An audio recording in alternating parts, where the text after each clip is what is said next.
ओम गणेशाय नमः। जय श्री हरि। प्यारे भक्तों, आज की इस वीडियो में आप सभी रसपान करेंगे सातों बारों की दिव्य कथा यानी साप्ताहिक व्रत कथा। जो भी भक्त सच्चे मन, श्रद्धा और भक्ति के साथ साप्ताहिक व्रत की यह पुण्य कथा संपूर्ण रूप से सुनता है, उसके जीवन में भगवान की कृपा बरसती है, घर में सुख शांति बनी रहती है, मन को चैन मिलता है, रुके हुए काम बनने लगता है। यह कथा सिर्फ कहने सुनने का माध्यम नहीं है, यह तो ईश्वर से जुड़ने का एक सेतु है। जो इस सेतु को पकड़ लेता है उसका जीवन भी संवर जाता है। तो आइए रसपान करते हैं साप्ताहिक व्रत कथा। प्रेम से बोलिए सातों देवी देवता की जय।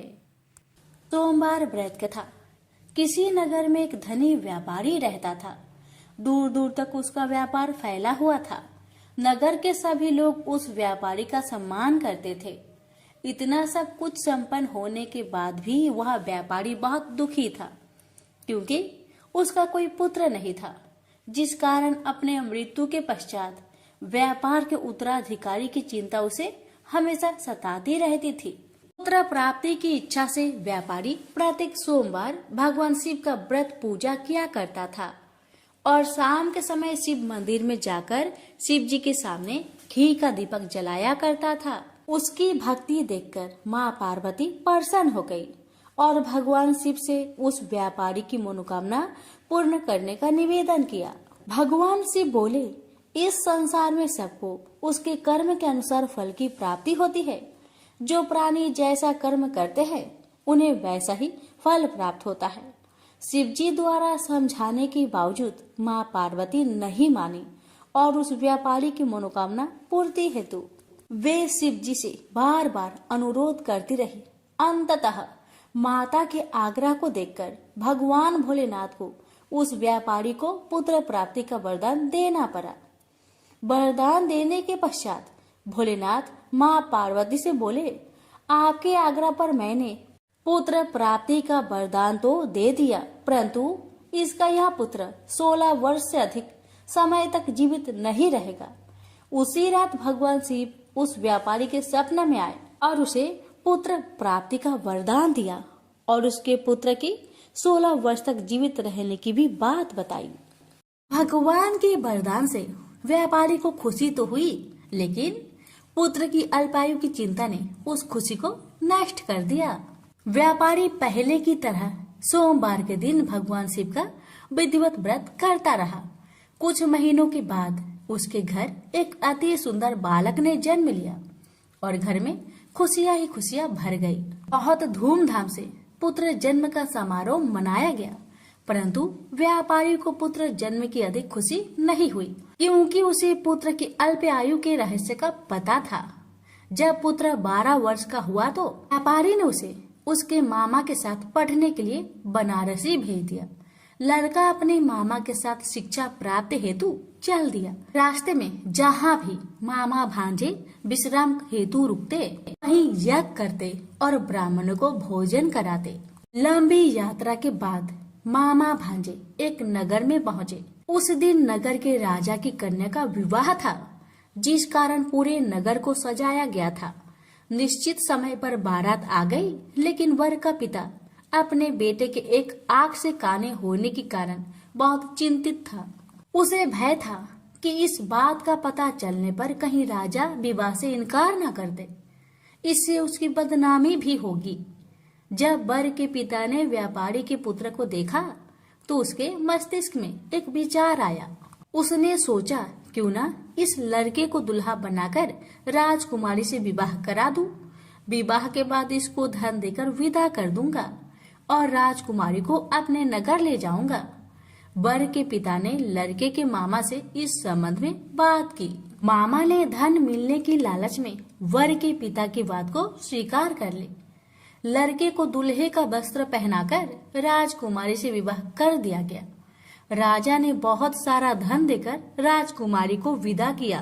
शादी के बाद लड़का जब राजकुमारी के साथ लौट रहा था तो वह सच नहीं छिपा सका और उसने राजकुमारी के ओढ़ने पर लिख दिया, राजकुमारी तुम्हारा विवाह मेरे साथ हुआ था।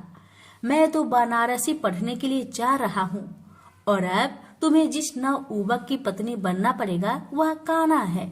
जब राजकुमारी ने अपनी ओढ़नी पर लिखा हुआ पढ़ा तो उसने कान्हे लड़के के साथ जाने से इनकार कर दिया। राजा को जब ये सब बातें पता लगी तो उसने राजकुमारी को महल में ही रख लिया। उधर लड़का अपने मामा के साथ बनारसी पहुंच गया और गुरुकुल में पढ़ना शुरू कर दिया। जब उसकी आयु 16 वर्ष की हुई तो उसने यज्ञ किया। यज्ञ की समाप्ति पर ब्राह्मणों को भोजन करवाया और खूब अन्य वस्त्र दान किए। रात को वह अपने शयन कक्ष में सो गया। शिव के वरदान के अनुसार शयन अवस्था में ही उसके प्राण पेखरू उड़ गए। सूर्योदय पर मामा मृत भांजे को देखकर रोने पिटने लगा। आसपास के लोग भी एकत्र होकर दुख प्रकट करने लगे। लड़के के मामा के रोने विलाप करने के स्वर समीप से गुजरते हुए भगवान शिव और माता पार्वती ने भी सुने। माता पार्वती ने भगवान से कहा, प्राणनाथ, मुझे इसके रोने का स्वर सहन नहीं हो रहे। आप इस व्यक्ति के कष्ट को अवश्य दूर करें। भगवान शिव ने माता पार्वती के साथ अदृश्य रूप में समीप जाकर देखा तो भोलेनाथ माता पार्वती से बोले, यह तो उसी व्यापारी का पुत्र है जिसे मैंने 16 वर्ष की आयु का वरदान दिया था। इसकी आयु पूरी हो गई है। माँ पार्वती ने फिर भगवान शिव से निवेदन कर उस बालक को जीवन देने का आग्रह किया। माता पार्वती के आग्रह पर भगवान शिव ने उस लड़के को जीवित होने का वरदान दिया और कुछ ही पल में वह जीवित होकर उठ बैठा। शिक्षा समाप्त करके लड़का मामा के साथ अपने नगर की ओर चल दिया। दोनों चलते हुए उसी नगर में पहुंचे जहां उसका विवाह हुआ था। उस नगर में भी यज्ञ का आयोजन किया। समीप से गुजरते हुए नगर के राजा ने यज्ञ का आयोजन देखा और उसने तुरंत ही लड़के और उसके मामा को पहचान लिया। यज्ञ के समाप्त होने पर राजा मामा और लड़के को महल में ले गया और कुछ दिन उन्हें महल में रखकर बहुत सा धन वस्त्र आदि देकर राजकुमारी के साथ विदा कर दिया। इधर भूखे प्यासे रहकर व्यापारी और उसकी पत्नी बेटे की प्रतीक्षा कर रहे थे। उन्होंने प्रतिज्ञा कर रखी थी कि यदि उन्हें अपने बेटे की मृत्यु का समाचार मिला तो दोनों अपने प्राण त्याग देंगे। परंतु जैसे ही उसने बेटे के जीवित वापस लौटने का समाचार सुना तो वह बहुत परेशान हुआ। वह अपनी पत्नी और मित्रों के साथ नगर के द्वार पर पहुंचा। अपने बेटे के विवाह का समाचार सुनकर पुत्र वधू राजकुमारी को देखकर उसकी खुशी का ठिकाना न रहा। उसी रात भगवान शिव ने व्यापारी को सपने में आकर कहा, हे श्रेष्ठी, मैंने तेरे सोमवार व्रत करने और व्रत कथा सुनने से प्रसन्न होकर तेरे पुत्र को लंबी आयु प्रदान की है। पुत्र की लंबी आयु जानकर व्यापारी बहुत प्रसन्न हुआ। शिव भक्त होने तथा सोमवार का व्रत करने से व्यापारी की सभी मनोकामनाएं पूर्ण हुई। इसी प्रकार जो भक्त सोमवार का विधिवत व्रत करते हैं और व्रत कथा सुनते हैं उनकी सभी इच्छाएं पूरी होती है। हमसे बोलिए उमापति शंकर भगवान की जय। मंगलवार व्रत कथा। एक समय की बात है, एक ब्राह्मण दंपति की कोई संतान नहीं थी, जिस कारण वह बेहद दुखी थे। एक समय ब्राह्मण वन में हनुमान जी का पूजा के लिए गया। वहां उसने पूजा के साथ महावीर जी से एक पुत्र की कामना की। घर पर उसकी स्त्री भी पुत्र प्राप्ति के लिए मंगलवार का व्रत करती थी। वह मंगलवार के दिन व्रत के अंत में हनुमान जी को भोग लगाकर ही भोजन करती थी। एक बार व्रत के दिन ब्राह्मणी न भोजन बना पाई और न ही हनुमान जी को भोग लगा सकी। उसने प्रण किया कि वह अगले मंगलवार को ही हनुमान जी को भोग लगाकर ही भोजन करेगी। वह भूखी प्यासी 6 दिन तक पड़ी रही। मंगलवार के दिन वह बेहोश हो गई। हनुमान जी उसकी निष्ठा और लगन को देखकर प्रसन्न हुए। उन्होंने आशीर्वाद स्वरूप ब्राह्मणी को एक पुत्र दिया और कहा कि यह तुम्हारी बहुत सेवा करेगा। बालक को पाकर ब्राह्मणी अति प्रसन्न हुई। उसने बालक का नाम मंगल रखा। कुछ समय उपरांत जब ब्राह्मण घर आया तो बालक को देखकर पूछा कि वह कौन है। पत्नी बोली कि मंगलवार व्रत से प्रसन्न होकर हनुमान जी ने उसे यह बालक दिया है। ब्राह्मण को अपनी पत्नी की बात पर विश्वास नहीं हुआ। एक दिन मौका देख ब्राह्मण ने बालक को कुएं में गिरा दिया। घर पर लौटने पर ब्राह्मणी ने पूछा कि मंगल कहाँ है। तभी पीछे से मंगल मुस्कुराकर घर आ गया। उसे वापस देखकर ब्राह्मण आश्चर्यचकित रह गया। रात को हनुमान जी ने उसे सपने में दर्शन दिए और बताया कि यह पुत्र उसे उन्होंने ही दिया है। ब्राह्मण सत्य जानकर बहुत खुश हुआ। इसके बाद ब्राह्मण दंपति प्रत्येक मंगलवार को व्रत रखने लगे। जो मनुष्य मंगलवार व्रत कथा को पढ़ता या सुनाता है और नियम से व्रत रखता है, उसे हनुमान जी की कृपा से सब कष्ट दूर होकर सर्व सुख प्राप्त होता है और हनुमान जी की दया के पात्र बनते हैं। प्रेम से बोलिए पवन पुत्र हनुमान की जय। बुधवार की कहानी। समतापुर नगर में मधुसूदन नामक एक व्यक्ति रहता था। वह बहुत धनवान था। मधुसूदन का विवाह बलरामपुर नगर की सुंदर लड़की संगीता से हुआ था। एक बार मधुसूदन अपनी पत्नी को लेने बुधवार के दिन बलरामपुर गया। मधुसूदन ने पत्नी की माता पिता से संगीता को विदा कराने के लिए कहा। माता पिता बोले, बेटा आज बुधवार है, बुधवार को किसी भी शुभ कार्य के लिए यात्रा नहीं करते। लेकिन मधुसूदन नहीं माना। उसने ऐसी शुभ अशुभ की बात को न मानने की बात कही। दोनों ने बैलगाड़ी से यात्रा प्रारंभ की। 2 कोस की यात्रा के बाद उसकी गाड़ी का एक पहिया टूट गया। वहां से दोनों ने पैदल ही यात्रा शुरू की। रास्ते में संगीता को प्यास लगी। मधुसूदन उसे एक पेड़ के नीचे बैठाकर जल लेने चला गया। थोड़ी देर बाद जब मधुसूदन कहीं से जल लेकर वापस आया तो वह बुरी तरह हैरान उठा, क्योंकि उसकी पत्नी के पास उसी की शकल सूरत का एक दूसरा व्यक्ति बैठा था। संगीता भी मधुसूदन को देखकर हैरान रह गई। वह दोनों में कोई अंतर नहीं कर पाई।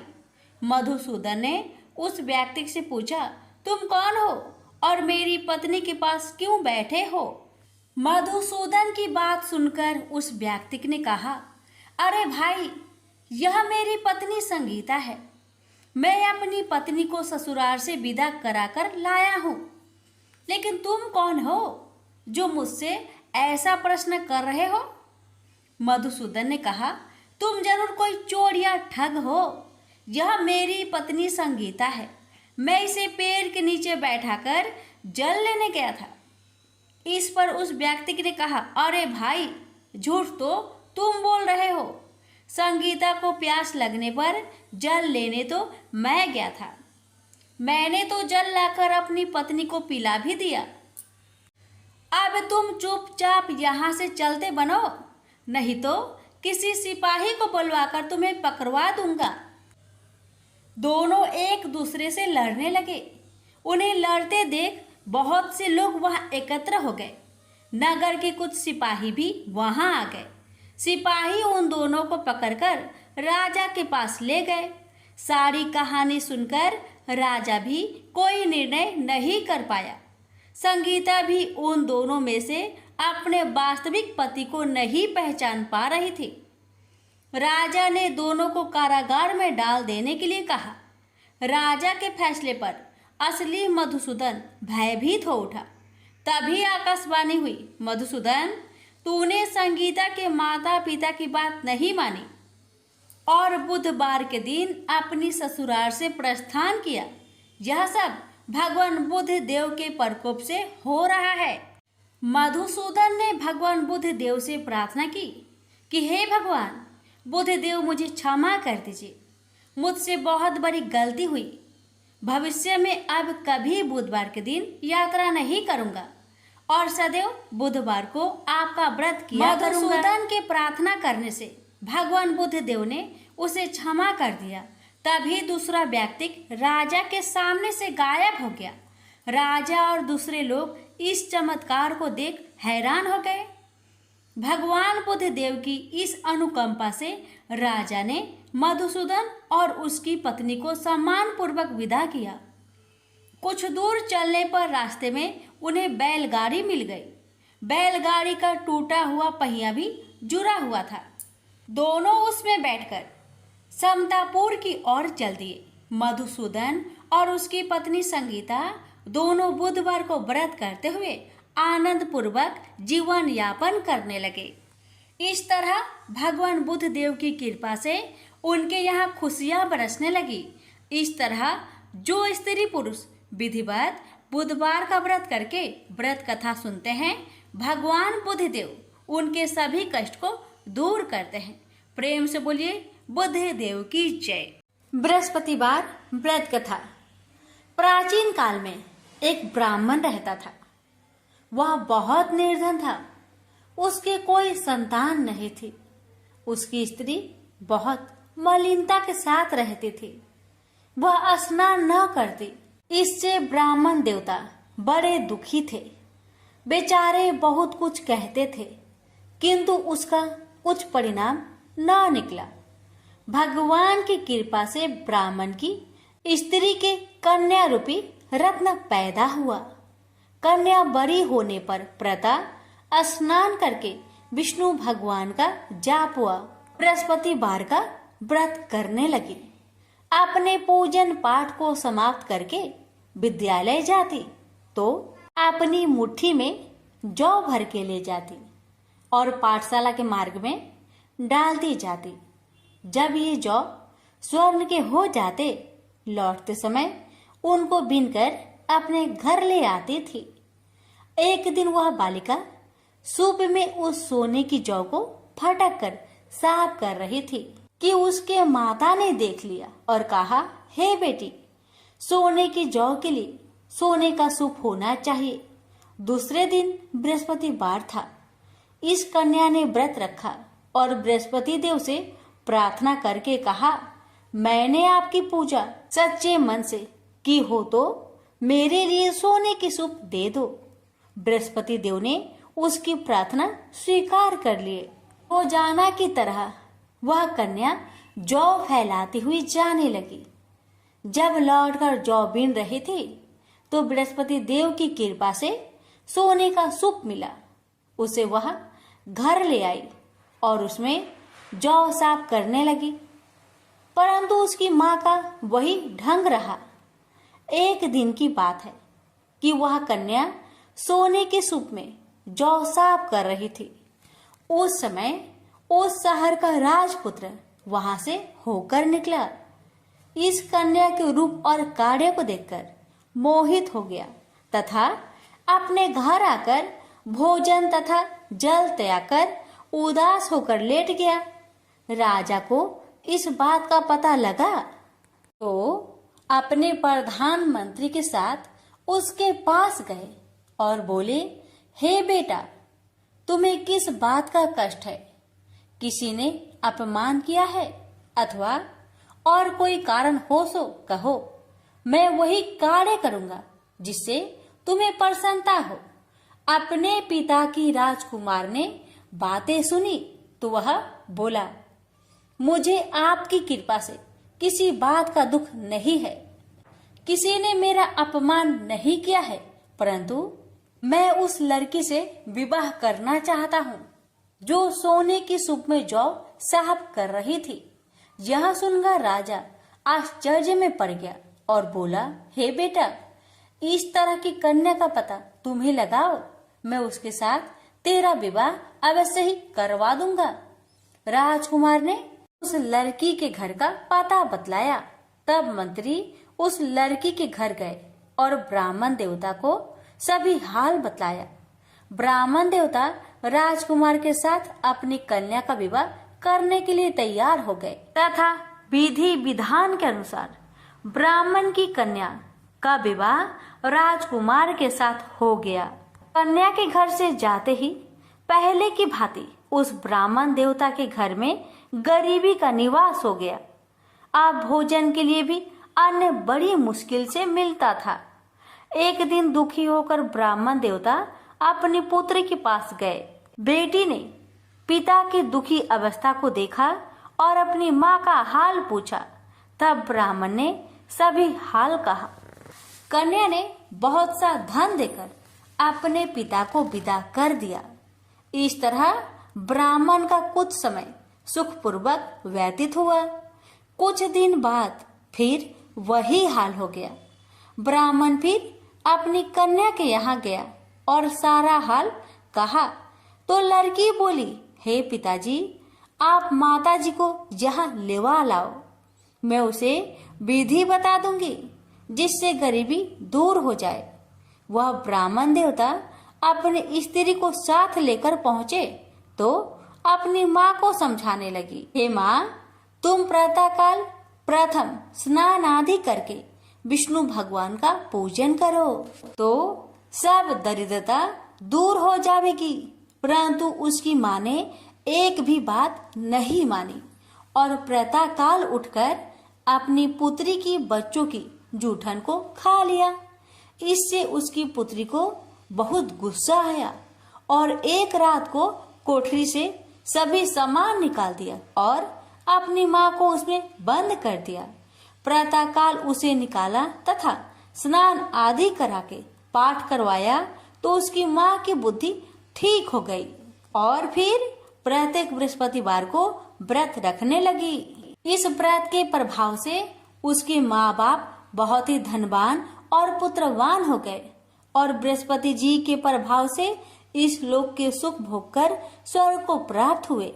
भी मिलकर बोलिए, विष्णु भगवान की जय। शुक्रवार संतोषी माता की व्रत कथा। एक बुढ़िया थी, उसका एक ही पुत्र था। बुढ़िया पुत्र के विवाह के बाद बहू से घर के सारे काम करवाती, परंतु उसे ठीक से खाना नहीं देती थी। यह सब लड़का देखता पर माँ से कुछ भी नहीं कह पाता। बहू दिन भर काम में लगी रहती, उपले थापती, रोटी रसोई करती, बर्तन साफ करती, कपड़े धोती और इसी में उसका सारा समय बीत जाता। काफी सोच विचार कर एक दिन लड़का माँ से बोला, माँ, मैं परदेश जा रहा हूँ।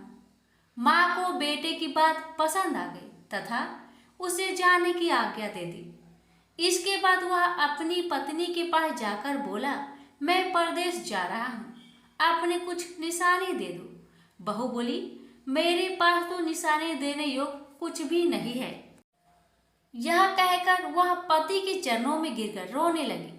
इससे पति के जूते पर गोबर से सने हाथों से छाप बन गई। पुत्र के जाने के बाद सास के अत्याचार बढ़ते गए। एक दिन बहू दुखी हो मंदिर चली गई। वहां उसने देखा कि बहुत सी स्त्रियां पूजा कर रही थी। उसने स्त्रियों से व्रत के बारे में जानकारी ली तो वे बोली कि हम संतोषी माता का व्रत कर रहे हैं, इससे सभी प्रकार के कष्टों का नाश होता है।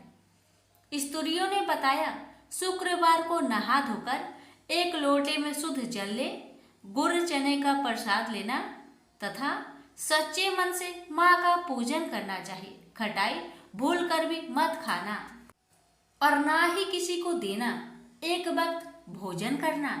व्रत विधान सुनकर अब वह प्रति शुक्रवार को संयम से व्रत करने लगी। माता की कृपा से कुछ दिनों के बाद पति का पत्र आया।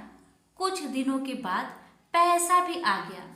उसने प्रसन्न मन से फिर व्रत किया तथा मंदिर में जा अन्य स्त्रियों से बोली, संतोषी माँ की कृपा से हमें पति का पत्र तथा रुपया आया है। अन्य सभी स्त्रियां भी श्रद्धा से व्रत करने लगी। बहू ने कहा, हे माँ, जब मेरा पति घर आ जाएगा तो मैं तुम्हारे व्रत का उद्यापन करूंगी। अब एक रात संतोषी माँ ने उसके पति को स्वप्न दिया और कहा कि तुम अपने घर क्यों नहीं जाते। तो वह कहने लगा, सेठ का सारा सामान अभी बिका नहीं है, रुपया भी अभी नहीं आया है। उसने सेठ को सपने की सारी बात कही तथा घर जाने की इजाजत मांगी, पर सेठ ने इनकार कर दिया। माँ की कृपा से कई व्यापारी आए, सोना चांदी तथा अन्य सामान खरीदकर ले गए। कर्जदार भी रुपए लौटा गए। अब तो साहूकार ने उसे घर जाने की इजाजत दे दी। घर आकर पुत्र ने अपनी माँ व पत्नी को बहुत सारे रुपए दिए। पत्नी ने कहा कि मुझे संतोषी माता के व्रत की उद्यापन करना है। उसने सभी को न्योता दे उद्यापन की सारी तैयारी की। पड़ोस की एक स्त्री उसे सुखी देख ईर्ष्या करने लगी थी। उसने अपने बच्चों को सिखा दिया कि तुम भोजन के समय खटाई जरूर मांगना। उद्यापन के समय खाना खाते खाते बच्चे खटाई के लिए मचल उठे तो बहू ने पैसा देकर उन्हें बहलाया। बच्चे दुकान से उन पैसों की इमली खटाई खरीदकर खाने लगे तो बहू पर माता ने कोप किया।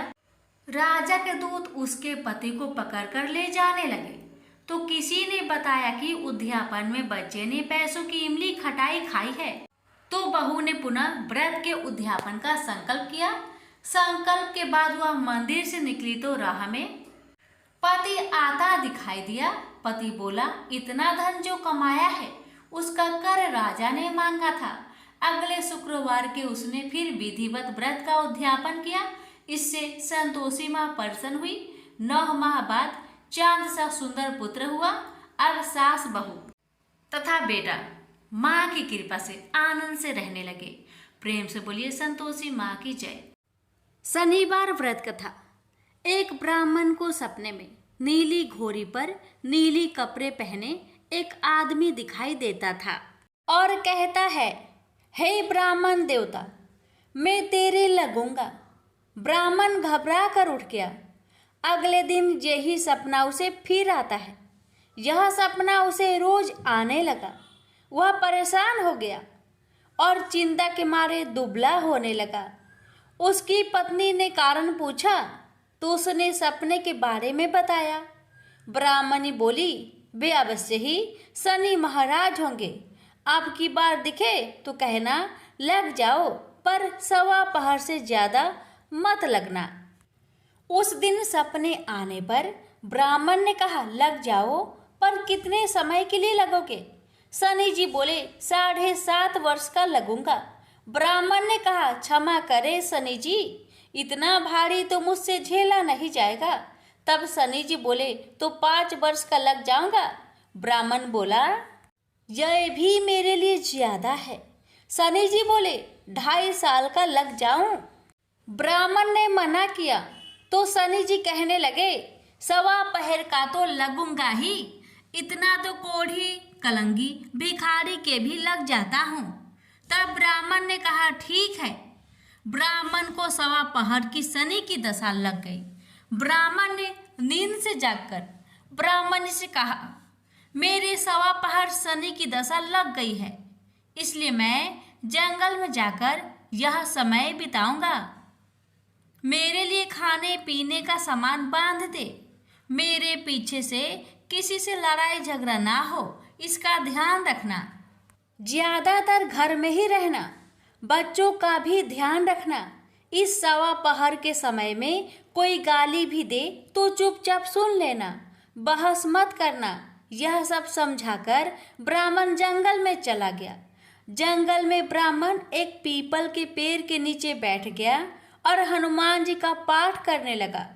1 पहर बीत गया। ब्राह्मण ने सोचा बाकी बचा समय रास्ते में बीत जाएगा, इसलिए वहां से चल दिया।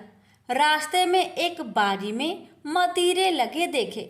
माली से एक मतीरा खरीदा, पोटली में बांधा और आगे बढ़ा। आगे एक आदमी मिला जो असल में शनिदेव थे। ब्राह्मण से पूछा, पोटली में क्या है?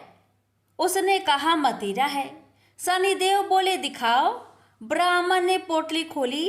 उसमें राजकुमार का कटा हुआ खून से लथपथ सिर दिखा। शनिदेव ब्राह्मण को राजा के पास ले गए और कहा कि इस ब्राह्मण ने राजकुमार की हत्या कर दी है। इसके पास पोटली में राजकुमार का सिर है। राजा ने कहा, मैं यह नहीं देख सकता, इस ब्राह्मण को सूली पर चढ़ा दो।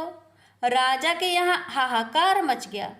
ब्राह्मण को सूली पर चढ़ाने से पहले पूछा गया कि उसकी कोई आखिरी इच्छा हो तो बताए। ब्राह्मण ने सोचा किसी तरह 1.25 पूरा करना होगा। उसने कहा, वहाँ रोज बालाजी की कथा सुनता है। मरने से पहले अंतिम बार बालाजी की कथा सुनना चाहता हूँ। ब्राह्मण को कथा सुनाने का प्रबंध किया गया। कथा कहते कहते सवा पहर पूरा हो गया। शनि की दशा टलते ही राजकुमार शिकार खेलकर लौटता हुआ दिखाई दिया। राजकुमार को आता देख राजा बहुत खुश हुआ, लेकिन उसे निर्दोष ब्राह्मण की हत्या का दोष लगने का डर सताने लगा। उसने तुरंत घोड़सवार सैनिकों को ब्राह्मण को आदर सहित ले आने के लिए भेजा। ब्राह्मण राज दरबार में आया तो राजा ने क्षमा मांगी और पोटली दिखाने के लिए कहा। पोटली खोली तो उसमें मतीरा था। राजा ने इन सब के बारे में पूछा तो ब्राह्मण ने बताया, मुझे सवा पहर की शनिचर की दशा लगी थी, इस कारण यह सब तमाशा हुआ। राजा ने पूछा, यह दशा कैसे टलती है? ब्राह्मण बोला, राजा, यह सेठ के लगे तो काला हाथी या काला घोड़ा दान करे, गरीब के लगे तो पीपल की पूजा करे तब बोले साचा शनिचर कहिए, जाके पाओ सदा ही पढ़िए। शनि की कहानी सुने, तिल का तेल और काला उड़द दान करे, काले कुत्ते को तेल से चुपर कर रोटी खिलाए तो शनिचर की दशा उतर जाती है। राजा ने उसे मतीरा वापस दे दिया। घर आकर ब्राह्मण ने मतीरा काटा तो उसमें बीज की जगह हीरे मोती निकले। ब्राह्मण ने पूछा, यह कहाँ से लाए? आप तो कह रहे थे कि शनि की दशा लगी है। ब्राह्मण ने कहा, जब दशा लगी थी तो यही मतीरा राजकुमार का सिर बन गया था। उतरती दशा के शनि जी निहाल कर गए। हे शनि देवता, जैसे ब्राह्मण के शनि की दशा लगी वैसी किसी को ना लगे। प्रेम से बोलिए शनि देव की जय। रविवार सूर्य देव की प्रेत कथा। प्राचीन काल में एक बुढ़िया रहती थी।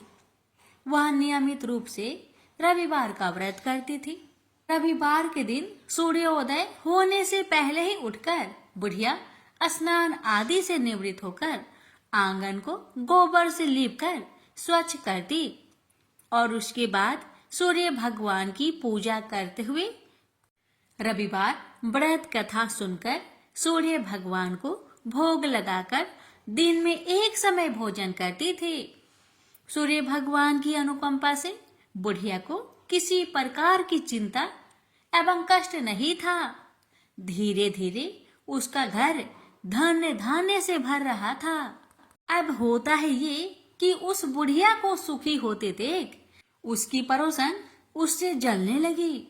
बुढ़िया ने कोई गाय नहीं पाल रखी थी, अतः वह बुढ़िया पड़ोसन के आंगन में बंधी गाय का गोबर लाती थी। पड़ोसन ने अपनी दिमाग लगाकर कुछ सोचकर उसने अपनी गाय को घर के भीतर ही बांध दिया। रविवार को बूढ़ी माई को गोबर ना मिलने से वह अपना आंगन नहीं लीप सके। आंगन ना लीप पाने के कारण उस बुढ़िया ने सूर्य भगवान को भी भोग नहीं लगाया और उस दिन खुद भी भोजन नहीं किया। सूर्यास्त होने पर बुढ़िया भूखी प्यासी सो गई। रात में भगवान ने उन्हें सपना दिया और भोजन ना बनाने और भोग ना लगाने का कारण पूछा तो बुढ़िया ने कहा भगवान को कि गोबर ना मिलने के कारण वो भोजन नहीं बना सकी। तब भगवान ने कहा कि माता, हम तुमको एक ऐसी गौ देते हैं जिससे सभी इच्छाएं पूरी होती है, क्योंकि तुम हमेशा रविवार को गोबर से लीप कर भोजन बनाती हो और भोग लगाकर ही खुद भोजन करती हो। इससे मैं खुश होकर तुम्हें वरदान देता हूँ। सपने में भगवान का यह वरदान पाकर जब बुढ़िया की आँख खुली तो देखा कि आंगन में एक अति सुंदर गौ और बछड़ा बंधे हुए हैं।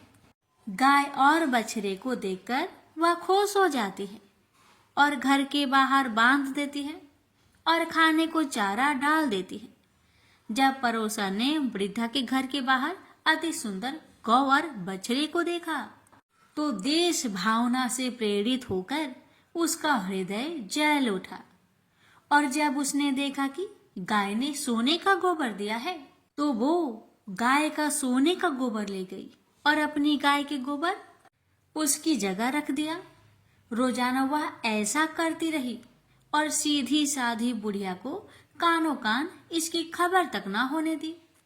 तब सर्वव्यापी ईश्वर भगवान सूर्य नारायण ने सोचा कि चालाक पड़ोसन की वजह से बुढ़िया ठगी जा रही है, तो उन्होंने शाम के समय अपनी माया से बड़े जोर की आंधी ला दी। आंधी की भय से बुढ़िया ने अपनी गाय को अंदर ही बांध दिया। सुबह जब गाय ने गोबर दिया तो बुढ़िया आश्चर्यचकित रह गई और फिर वो रोजाना अपनी गौ को घर के अंदर ही बांधने लगी। उधर पड़ोसन ने देखा कि बुढ़िया तो गौ को घर के अंदर बांधने लगी है, तो उसका सोने की गोबर उठाने की चाल कामयाब नहीं हो पा रही थी।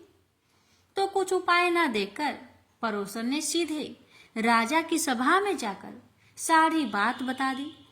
उसने राजा से कहा कि मेरे पड़ोसन में एक वृद्धा के पास ऐसी गाय है जो आप जैसे राजाओं के पास होना चाहिए, आप ही के योग है। वह गौ रोजाना सोने का गोबर देती है, आप सोने से प्रजा का पालन करिए। वह बुढ़िया उस सोने का क्या करेगी?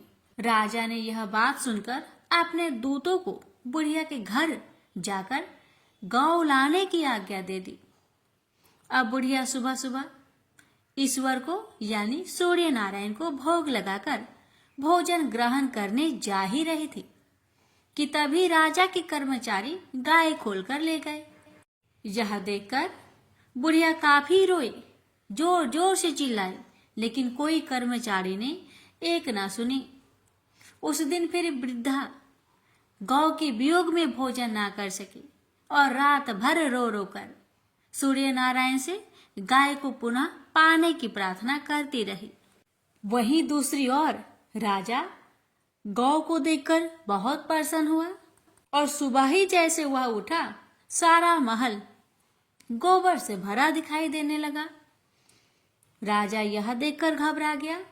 भगवान ने राजा को सपने में कहा था कि हे राजा, गाय बुढ़िया को लौटा देने में ही तेरी भलाई है। रविवार के व्रत से प्रसन्न होकर मैंने ही उसे यह गाय दी थी। सुबह होते ही राजा ने बुढ़िया को बुलाकर बहुत सारे धन के साथ सम्मान सहित गौ और बछड़ा लौटा दिया।